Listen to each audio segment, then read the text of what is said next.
Hey everybody, welcome back to another episode of Strip Search, the comic strip podcast. I am your co-host, Pete Chianca, here with my co-host, Dave London. Hi, Dave. Hey, Pete. I feel like we were just here. We were just here. The magic of the podcast world, right? It's like game shows. We just film like 20 of them and take 2 days, and we have like a month off, right? Exactly. Maybe that's how we should do it going forward. Typically, we do one a month, and we actually tape them once a month. This time we did two in December because we got lazy in November and skipped that month. You know, Thanksgiving, eat all that turkey, you get tired.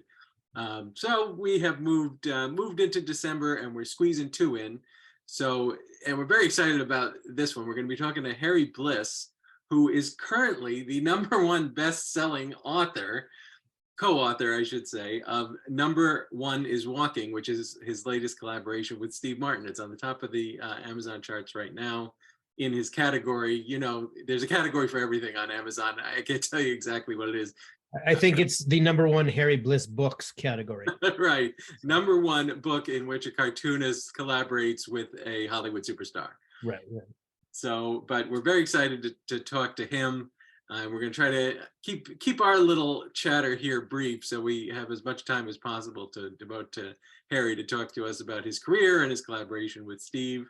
But in the meantime, there was actually some sad news in the cartooning world, I heard this week. So some condolences we should pass along. In the cartooning world, a very, very well-known, well-regarded former editor at the New Yorker, Lee Lorenz, who was the, I'll just read this off to make sure I get the dates correct. He was the art editor from 1973 to 1993, and then continued as cartoon editor until 1997.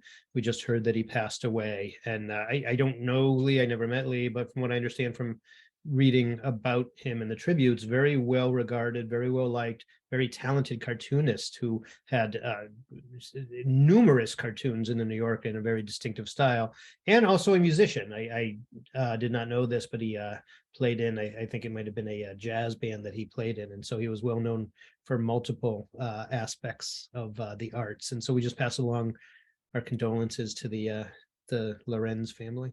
Aren't you jealous of people who could do more than one thing well? I'm jealous of people who can do one thing well. Well, you know, it is always amazing to hear about these careers of these New Yorker cartoonists and cartoon editors. I mean, the influence they have on the whole practice of cartooning over the years is, you know, you really can't overstate it. And you know, he is no exception. So yes, our condolences there. And maybe actually Harry Bliss did much work for the New Yorker, so that may come up when we chat with him in a few minutes, which is what we are going to do, unless there are any other topics we need to cover in our introduction.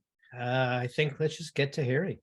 Yeah, I think that's an excellent idea, Dave. So everyone stay tuned. In less than 30 seconds, we will be back with Harry Bliss on Strip Search, the comic strip podcast.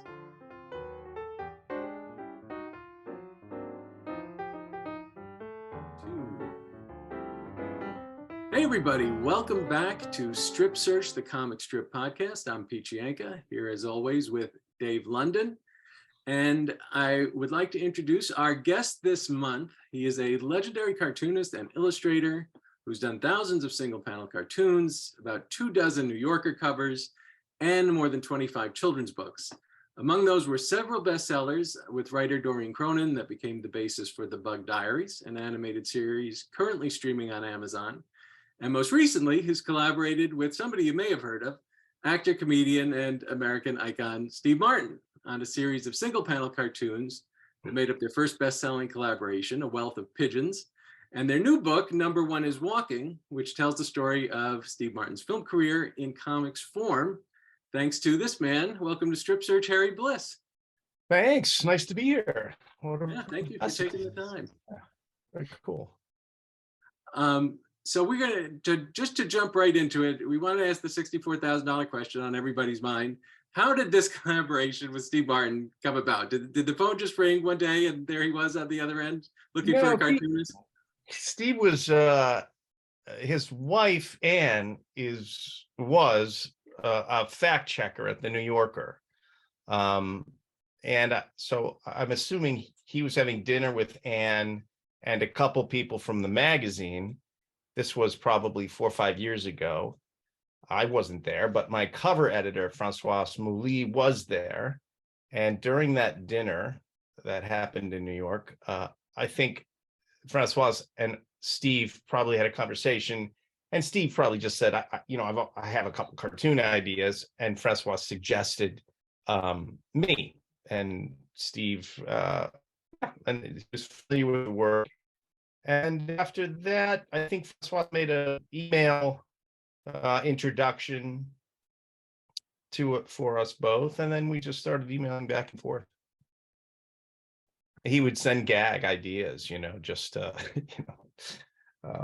don't think we spoke on the phone for a couple months, but in the beginning, Steve would email me a lot.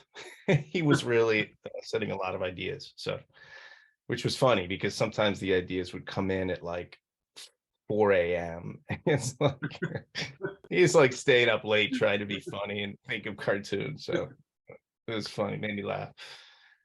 So is the collaboration process on the panels where he just sends a gag line without any context and you have to think about how to illustrate it to make it funny, or does he give you sort of stage direction? Or I guess the third option is, do you ever do like the New Yorker caption contest where you just give him the visual, make him come up with the funny?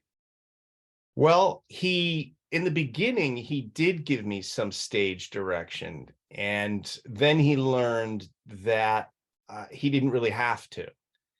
And, because at a certain point, I would push back and say, you don't have to give me direction because I can feel this out, and I get the idea. And it was fairly unspoken. I mean, it just happened. But he would send me the full idea. Like, for example, I haven't drawn this particular cartoon up yet because I might turn it into a strip at some point. But here's an example of one of the Steve's cartoons.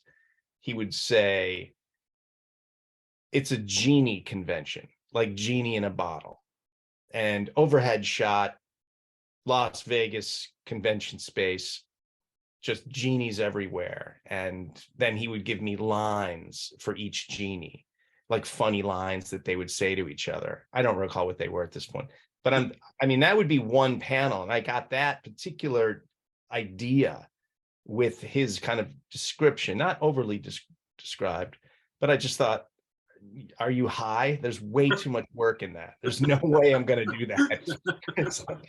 But it was funny. The idea, I laughed at. I clearly remember reading that. I was up in bed and I read it in the morning, and I thought that's a funny setup, but it wasn't possible to do in a single panel.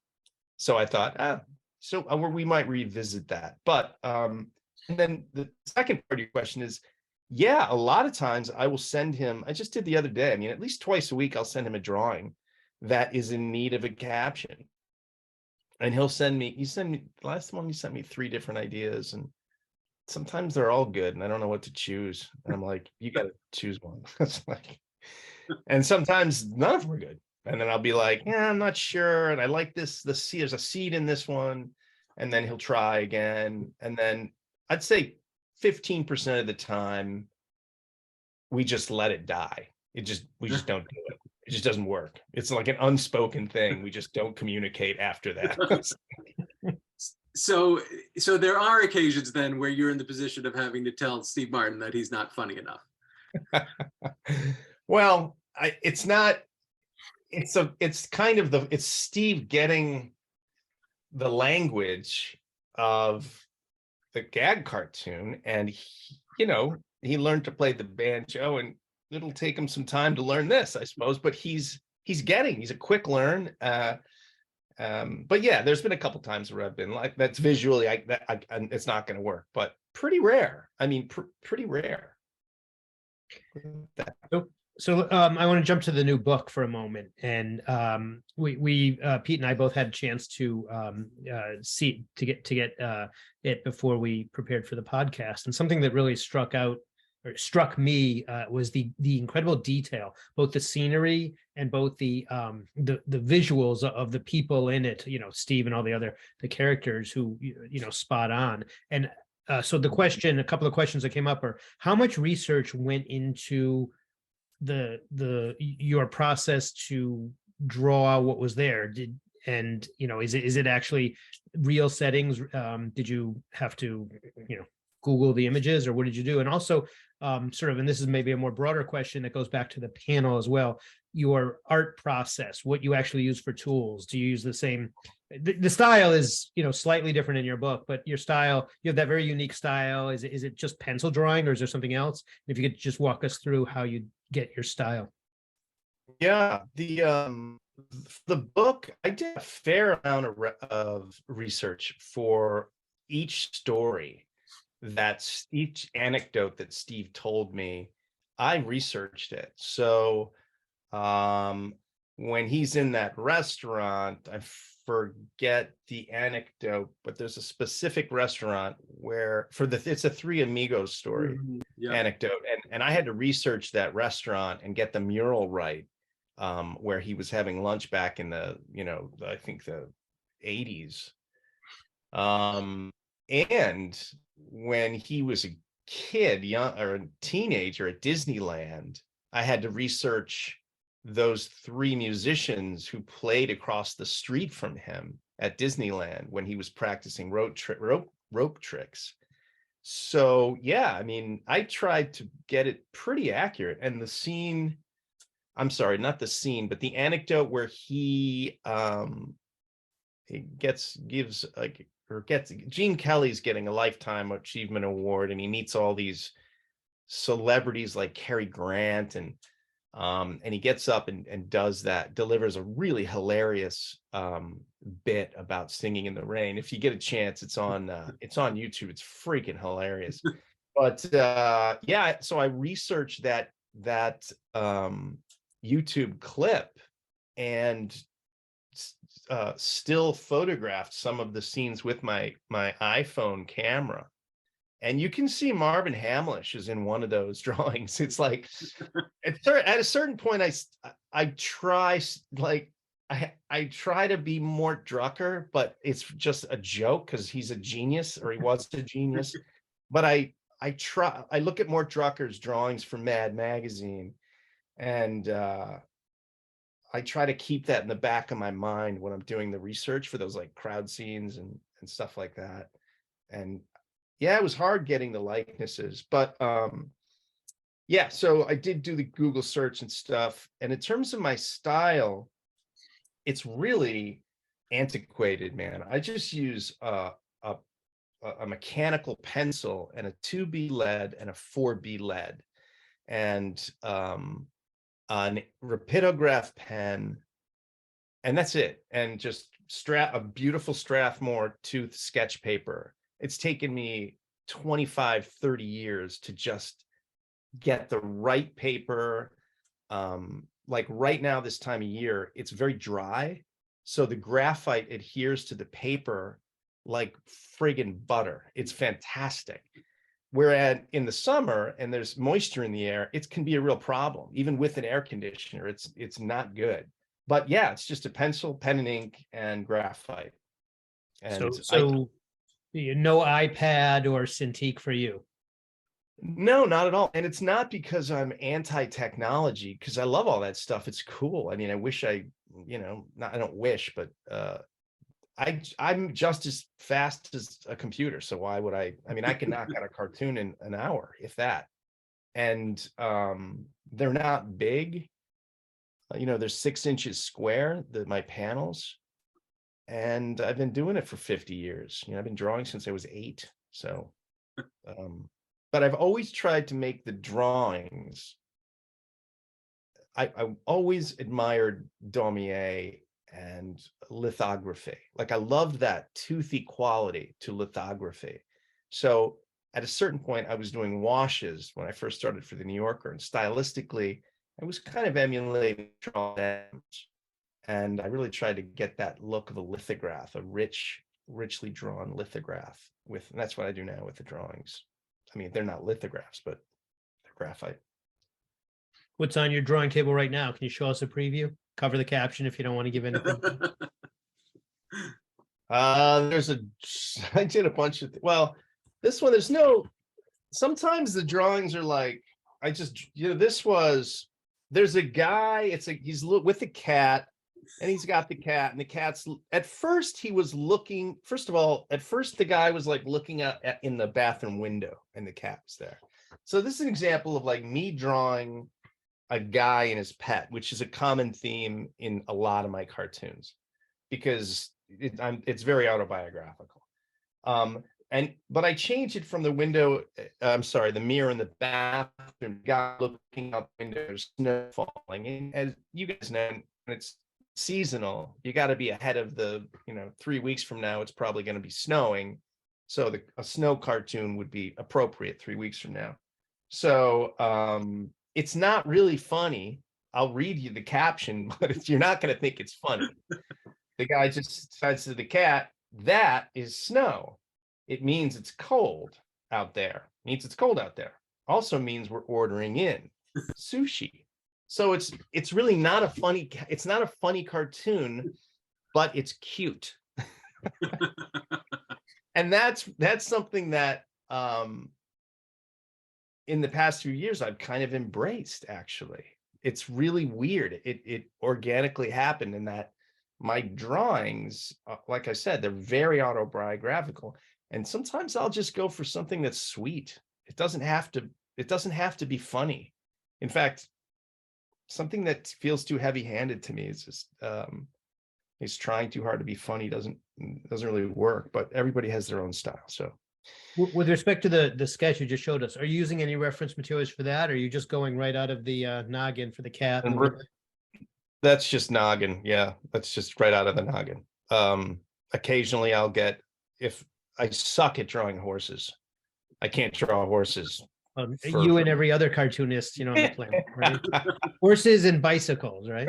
Oh, but bicycles are good. I've gotten a little better, but yeah, right. Bicycles, that's good. But no, most of the time, I have one of a dog. It's interesting. I did this one of a dog sitting on a tombstone. I don't know if you can see this. There's a dog sitting on a tombstone. The dog has flowers. Okay. So the idea is the dog is visiting his former owner. And I don't know if I'm going to use this caption, but the dog just says, "Took a massive one on your boss's lawn last week." Now, I don't know if that's, but the reason I point that out is that particular drawing, in terms of my process, it went from that to this Grim Reaper, and the Grim Reaper sitting on the grave tombstone, same composition, except it's a Grim Reaper. And the Grim Reaper says, "Really sorry. Who'd have thought there would be two Philip Glambophylips?"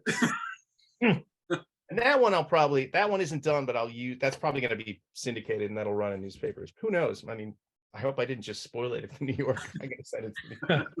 But actually, a few weeks before this is out. Okay, good. The point is that I'm trying to make is that I will start drawing like something like a dog sitting on a tombstone, and then it'll turn into something else. It just happens over the course of, like, I don't know, an hour and a half. If it doesn't work, I'll move things around a little bit, or start to think, "Oh, that's not a dog. What if it's the Grim Reaper? Oh, maybe another cartoon will pop into my mind." Like, I think someone else did a cartoon where the Grim Reaper was coming back to the tombstone, and the Grim Reaper just says, how's everything here? And I forget who the cartoonist was, but the idea is, in the restaurant business, when you're a waiter, you go back and check on a table to make sure they're doing okay. And so I thought that was a funny idea, and that may have led or helped me form this idea. So you're okay with the sort of the stock images, the Grim Reaper or the desert island or anything like that? Some people feel like we shouldn't go back to the stock images because it's too overdone. Other people feel like, hey, if you can come up with something new, why not? And there's a reason there's stock images. Yeah, I agree. I think if you can find a new way to do any of those kind of tropes, man, that's great. Yeah, I mean, plus they're not that hard to draw. Desert island. if you're tight on your deadline. Totally. Yeah. Totally.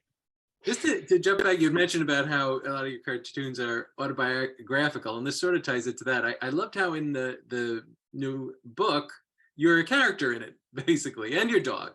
And, so we'll see in the book, in sort of a comic book style, you talking to Steve talking to you, you're asking him questions, he gives you answers, and it sort of flows from there.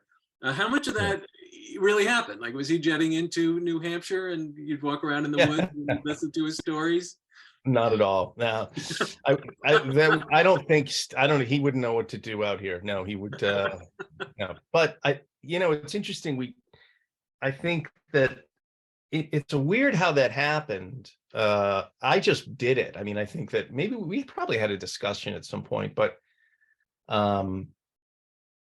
the sort of way to move into the anecdotes was, and did we do this in the first book? I think we did it. We did do it in the first book. A little bit in between you'd have like a section of cartoons and then a little comic book section. Yeah, and in those comic strips in the first book we did, it was Steve. He would be talking to me. I set it up that way and Penny was always in those, and Penny was in this one too. And I just thought it was a nice segue, a kind of a, what do you call it, an establishing opening shot of maybe there's one of Steve pouring wine in my living room, and that's actually my living room. That's like that's my fireplace, and we're both, he enjoys his wine and I enjoy my all sorts of booze. So that's a scenario that I kind of came up with, and Penny's there. Penny will is kind of she knows films, so that was Steve's idea, was have Penny like say, oh, that guy wrote Straw Dogs, or like, but that's some of my the most fun for me is to draw me and Steve and Penny. There's something very sweet about that, and just nice. I don't know. It just feels, it always felt those drawings of us riding bikes when he's telling me stories about, that Gene Kelly story. There's one scene, I think it's the Three Amigos, he knocks on our door. Penny and I are sleeping, and he wakes us up, and Penny just turns her head angrily and says, Martin, just pissed off. She's angry because Steve woke us up. So it's just just fun to do. It really works for the book. I mean, I feel like it was a great way to ease into those stories and to feel like you're reading a narrative, as opposed to just, here's Steve talking about the jerk, and here's Steve talking about Yeah, and there's also like a running in one of the anecdotes. They're on a boat. I think it's All of Me when he's talking about the film All of Me with Lily Tomlin. He's on a boat and Penny's fishing while he's telling the anecdote. And during the telling of the anecdote, we cut back to Penny catching a fish. And then at the very end, she's filleted the fish up and is packed it up and is putting it away in the freezer. So it's in the back of, it's a little story that happens along with sort of behind Steve's anecdotes, and that's super fun to draw. Just curious, so we as sort of people who are always fans of the movies or fans of Steve Martin, you see these celebrities on the screen or on a TV show. We don't really know these people. We sort of think we know them based on their characters, but you obviously have some sort of insight into Steve Martin outside of the on-screen persona. What surprised you about him as a real person? He's a super nice guy. He's just very nice. And he's just very easygoing. He knows art. He knows more about art than I had anticipated. He's very good instincts about art. He will look at some of my drawings and he'll say, this one reminds him of a Homer, or this one reminds him of an early John Sloan etching. He's just really, really great to work with because he really appreciates it. He appreciates the drawing. That I wasn't expecting. I really wasn't. Um, Yeah. Now you talk about the artists, Homer and so on. So you actually yourself come from a family of artists. Let's go back in time. You said you've been drawing for 50 years. So we don't have to go back to when you were 8, but tell us about just your family background, the artist family you came with, how you got your start, let's say, in the New Yorker. Yeah. I always joke, my parents met in art school in the late 50s. And I was that if growing up, if you couldn't tell the difference between a Braque and a Picasso, you were beaten with a pussy willow branch that my dad would grab from the backyard. Yeah, my sister's a painter. My 2 cousins are illustrators. There's, my brother Charlie's a great wildlife painter. And my brother John, who's an educator, he's got a great, he can draw too. He doesn't, I mean, he does cartoons, but and I guess it's genetic. My uncles are artists. Yeah, the house was filled with art books everywhere. So you couldn't escape it, really. I have super fond memories of going over to my uncle's house when I was 7, 8, 9, 13, 14, and my 2 cousins, Jim Bliss and Phil Bliss. You can find their stuff online. They're terrific illustrators. But I would go over and look at their desks and just be blown away at what they were working on. And they were successful back in this was the early 80s or 70s, I think. Super inspiring for me. Just awesome. I mean, it was so stoked to just, and I can still think back on how excited I was to just, it was a ranch house, man. And it wasn't like a huge studio overlooking, it was just a ranch house, but you'd wind around these little corners, and the back of the house was this big studio with these big, drawing boards set up and lights. And there was always a beautiful illustration just laid out on the table. And me and my older brother, Charlie, would just be flipping out. And then that night we'd go home and just be completely inspired, and we would draw. So, and it was also an escape from pretty heavy dysfunction. I mean, I don't know about you guys, but the 70s were pretty messed up in terms of, you grew up in a lower middle class neighborhood in upstate New York. Man, it was bleak. It wasn't good. There were moments that were good, but it was just a different time. I think there's something in the water. But were you way upstate? Where'd you grow up? Rochester, New York. Rochester. Yeah, it was tough. 70s were tough. They were a tough time, I think. At least they were in upstate New York when I was growing up. Kids were just mean to each other, man. They were just not nice. That is definitely true. Yeah, there was a fight after school every day.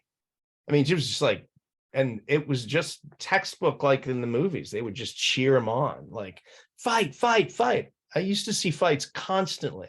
I got punched in the arm from my brother's friends, every day, just like, and now looking back, it's fun stuff, it's, I can laugh about it, but at the time it sucked, you constantly live in fear. So art, the idea that I'm getting at, I guess, is that art was an escape, and it was a way to control your life when everything else going on in your life is out of control and you constantly are living in fear.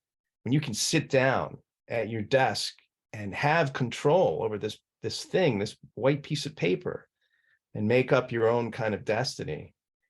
Boy, that was a huge thing for me. So I had sort of teed it up to talk about how you got into the New Yorker, how you got started there. Do you want to talk a little bit about that?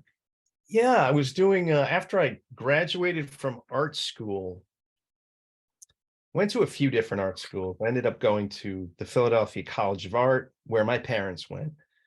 And then I left after the first year because, I don't know, just I wasn't really learning anything I didn't already know from my parents, and I thought I wanted to be a painter. So I went to the Pennsylvania Academy of Fine Arts. I studied painting. And then I left there and just drank and just kind of hung out with, tried to get a girlfriend for 4 or 5 years and did that, worked in restaurants, and then went back to the University of the Arts. I'm sorry, Philadelphia College of Art merged with the drama school and the music school, and they became the University of the Arts, which is what it is now. And I kind of thought I should really get my degree, go back. So I did. And then I started illustrating, and I did really well. I like worked my ass off because I was paying for it myself. Mhm. And I was on welfare when I was in Philly. I was poor for at least a year and a half. But after I graduated, I started getting illustration work for local, the Philadelphia Magazine. I did my first editorial job for the University of Pennsylvania magazine. They had a magazine. I think I got paid $75 for a little black and white illustration. And I was still waitering. And at a certain point in 95, 96, I think, I left the city. I'd had a son, left the city, moved to Nyack, New York to be closer to him because he and his mom and I split up. We didn't stay together. I spent more money on engagement rings than student loans. So it's pathetic. 4 times I've been engaged. But anyway, so I moved to Nyack, New York, and I'm doing well. I'm not waiting tables. I'm doing book covers for Random House and St. Martin's Press, and almost exclusively making an okay living just on editorial work and book work. And then I go into a rare bookstore in Nyack and pull out a book of Charles Adams cartoons. And I flip through it. My son's playing in the park. I'm like, damn, these are great. I remember these when I was a kid growing up, looking through the New Yorker. And Adams was the one guy whose gags I got. And damn, he can draw beautifully. The art was just fantastic. So a little light bulb went off my head, and I thought, I should try to send them some stuff. And I did. And I did some samples, and I sent them to the cartoon editor, but somehow they made their way to the cover editor. And about a week later, she sent me a letter back saying, this might be a long shot, but why don't you try sending some cover ideas to us? And I did. And I guess fax machines, I was using fax machines back then. I think I would, yeah. And like 2 weeks later, I had my first cover. That was like 98, end of 97, early 98. Wow. Yeah, it was like, and I didn't even realize, I had no idea the New Yorker was that. It's just a gig, just like, oh, this is cool. But then people were like, hey, this is a big deal. Right. Those cartoonists sleeping on the sidewalk trying to get their stuff to the New Yorker. I had no idea. I really didn't. Yeah. And then the collector called and wanted to buy the cover. And it was like, oh, cool. So I get paid to do the cover, and then I can sell the artwork, and that's great. And I think my first year I did 5 covers, which was great. I actually pulled I was going to declare bankruptcy. During that time, I was making a living, but I still owed a lot of money in student loans. A lot of money then was like 40K, I guess. So, yeah. But over the next few years, I saved up enough money to pay off most of my student loans. And I lived in a basement apartment, like a troll, and ate very frugally and worked my ass off, for the magazine. Yeah. So let me ask you this, and this is a little bit of a self promo. What is your favorite gag that you have created? And I guess part B, what's your favorite gag that Steve Martin wrote for you? And C, if you're willing to go there, what's the funniest gag that somebody else did that you just have, one of those, I wish I wrote that kind of. Wow. Well, I'll start with the last first, because there's a couple. There's one, I don't remember. I'm not going to remember the. Oh man, it's a telephone gag. The game Telephone? Mm-hmm. And at the end, it's a woman, maybe a wife whispering to her husband, something like, "I'm going to kill you tonight in your sleep. This isn't part of the game. I'm actually going to kill you." That's something like that. And I'm really, you should cut this out because or at least we'll find out. it. We can Find it. It made me laugh. And there's one other one that I love, and it has two, I think Nick Downs, maybe, I'm not sure, the cartoonist. It's got two astronauts on the moon in their space outfits, and there's a woman like in a 50s dress, like knocked out on the surface of the moon. And the one guy says, "It's Alice Cramden." That one I've seen. You have to be a certain age to get that one, I think. Yes. But honestly, there are so many really great cartoons. I mean, there's so many that I love. The one that Steve did that I loved is the the babies being born. I think it's in our first book.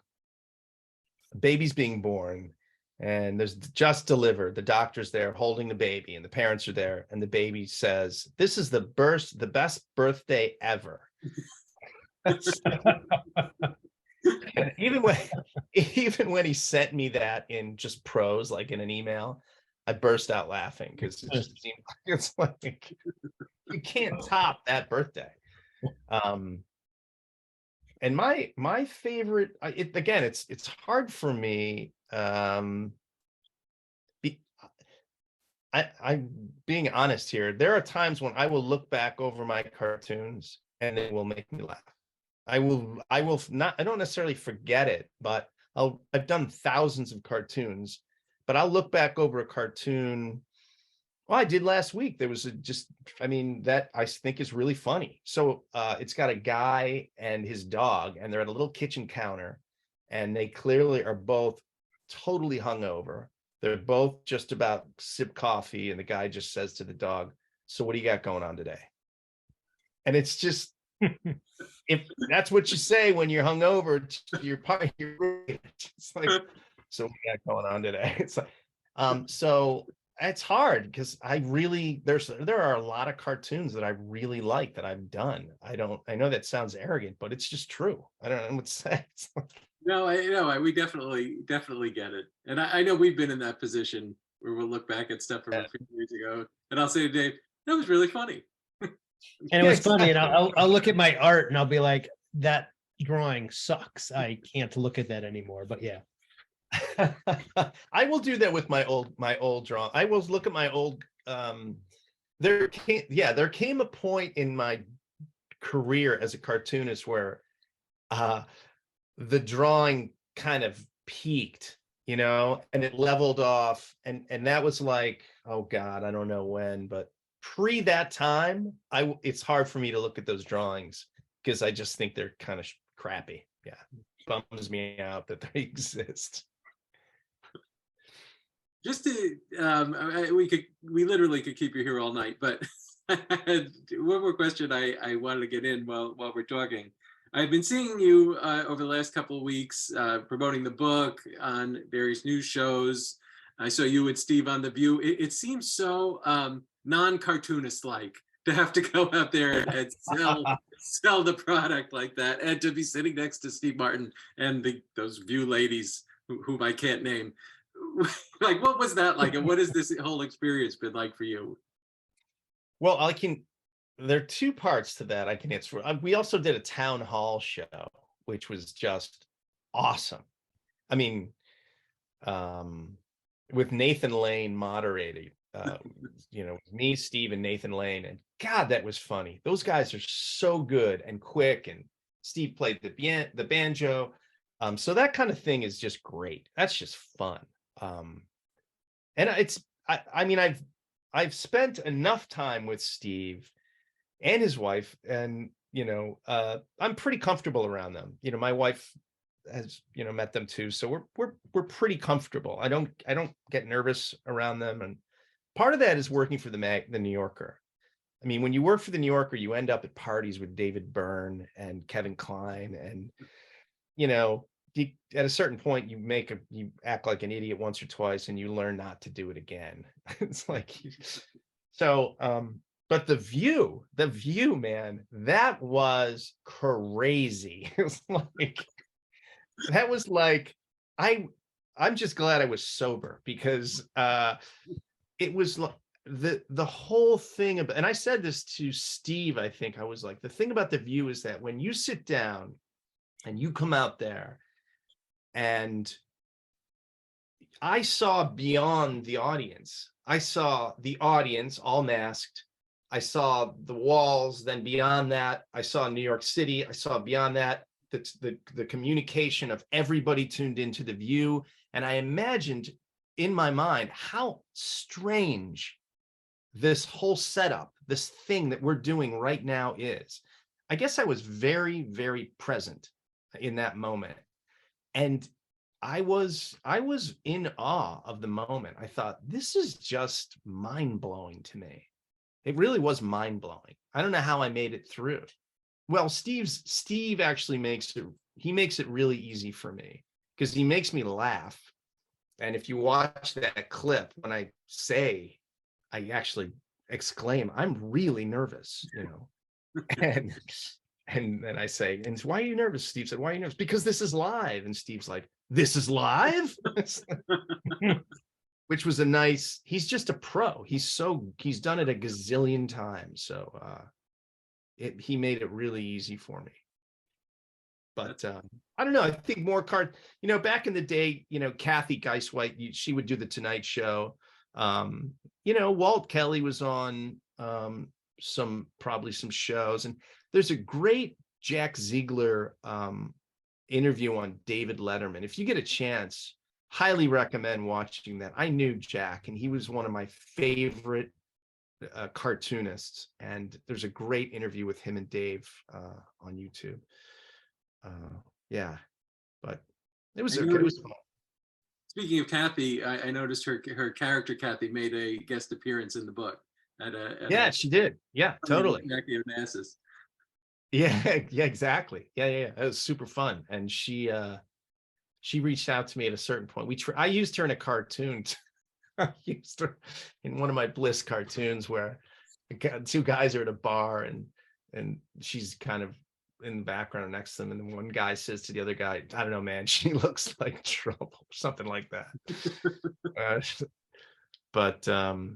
Yeah, and Charlie Brown makes an appearance in the book. That's, again, I throw that out to Mort Drucker, because Mort Drucker, he was so good at dropping in these little Peanuts characters in those mad parodies. If you see The Exorcist, that parody, the opening spread, that splash page, where they're excavating the site, there's Linus is in the background with a little turban on, with a little pickaxe, and it's so funny. It just kills me. So I think Linus is in line with the Village People in the book. He's dancing with the Village People. I mean, it is funny that you mentioned that, because the whole time I was reading this book, I said, who is this reminding me of? And you said it's Mort Drucker.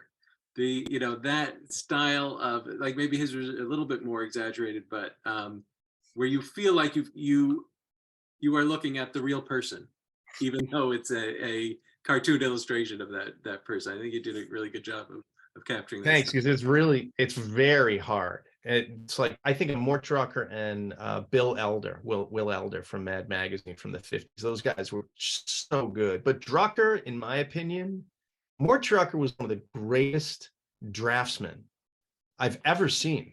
And I mean, I'm talking about all the art I've seen in my life. Maybe Rembrandt was better. Okay, I'll give Rembrandt. But Mort Drucker was so good. The guy was masterful in his ability to draw. It's amazing to me. So I'm always trying to do that. But thanks for that, because that was really hard. And I look at some of those drawings of Steve, and there are a couple of them in there where he looks like Jeffrey Epstein, and there's one where he looks like Tommy Lee Jones, and I feel bad about that. So I like the one panel more bad about him looking like Jeffrey Epstein than Tommy Lee Jones. Yeah. I like the one panel where he's walking along and somebody goes, Is that Anderson Cooper? He got real old. That's Steve. That was his gag. That's fun. We were going to use Leslie Nielsen, but I think Leslie. Yeah, he's really good at like self-deprecating those kind of things. I like that about him. If it's funny, he'll definitely take a shot at himself, which is good.